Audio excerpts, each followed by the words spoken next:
সবাইকে শুভেচ্ছা জানিয়ে শুরু করছি নতুন পর্ব টেক্সট অ্যানাটমিতে। এই পর্বে আমরা টেক্সট কিভাবে ইনডিজাইন ডকুমেন্টে ইনসার্ট করব তা শিখব। আরও জানব কিভাবে একটি কমান্ডে শত শত পেজ তৈরি হবে। এই স্পেশাল টেক্সটটি দেখতে চোখ রাখুন ভিডিও শেষের দিকে। তার আগে একটি তথ্য আপনাদের জানিয়ে রাখি, ইনডিজাইন সফটওয়্যারটিতে টেক্সট নিয়ে প্রচুর কাজ করতে হয়।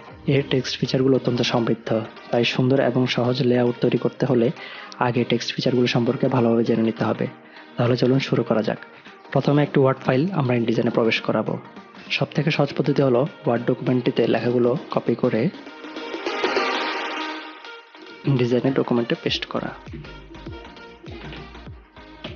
তবে অনেক পেজের জন্য বা বড় ডকুমেন্টের ক্ষেত্রে আমরা প্লেস করে টেক্সট ইনসার্ট করব। এখন পিসিতে থাকা এই ওয়ার্ড ডকুমেন্টটি আমরা ইনডিজাইনে প্লেস করব। ফাইলটি ক্লোজ করে দিচ্ছি। ফাইল ওপেন থাকলে সে ফাইল কিন্তু প্লেস হবে না, এটি খেয়াল রাখতে হবে। এটি আমরা ডিলিট করে দিলাম। এজন্য প্রথমে ফাইল মেনু থেকে আমরা প্লেসে চলে গেলাম, বা shortcut command control D press করেও আমরা প্লেস ডায়লগ বক্স অ্যাক্টিভ করে নিতে পারবো। তার আগে এখানে ইম্পোর্টেবল ফাইলস থেকে ইনডিজাইনে কি ধরনের ফাইল ইনপুট করা যায় তা আমরা দেখে নিতে পারবো, যেমন RTF, DOC, text, EPS, AI ইত্যাদি। ওকে, এবার আমি ওয়ার্ড ফাইলটি সিলেক্ট করে ওপেন করছি। এবার প্লেস কার্সরে ফাইলটির প্রিভিউ দেখা যাচ্ছে। যেহেতু আমার ডকুমেন্টে কোনো টেক্সট ফ্রেম নেই, বা আমি আগে থেকে কোনো টেক্সট ফ্রেম সিলেক্ট করে প্লেস করে নিই, তাই টেক্সট ডকুমেন্টটি প্লেস কার্সরে লোড হয়েছে। যদি ফ্রেম সিলেক্ট করা থাকতো তাহলে সে টেক্সট ফ্রেমেই কিন্তু এই টেক্সটগুলো প্লেস হয়ে যেত। ফ্রেম সিলেক্ট করে টেক্সট ইম্পোর্ট করার বিষয়টি এর আগে ডকুমেন্ট তৈরি টেক্সট ফ্রেম যোগ করা পার্ট 3 এই টিউটোরিয়ালে দেখানো হয়েছে। যদি না দেখে থাকেন তাহলে এই টিউটোরিয়ালটি দেখে নিন।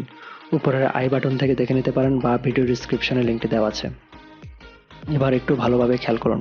আমি প্লেস কার্সরটিকে ডকুমেন্টের উপরের কর্নারে মার্জিন বরাবর আনতেই কিন্তু আমার কার্সরের আইকন কালো থেকে সাদাতে রূপান্তর হচ্ছে। এর মানে হচ্ছে যখন আমি ক্লিক করব টেক্সট ফ্রেম মার্জিন গাইড বরাবর তৈরি হবে। এবার আমি ক্লিক করার সাথে সাথে টেক্সট ফ্রেম মার্জিন বরাবর অটো তৈরি হয়ে গেল। আর যে টেক্সটগুলো বাকি আছে সেগুলো এই টেক্সট বক্সের মধ্যেই আছে।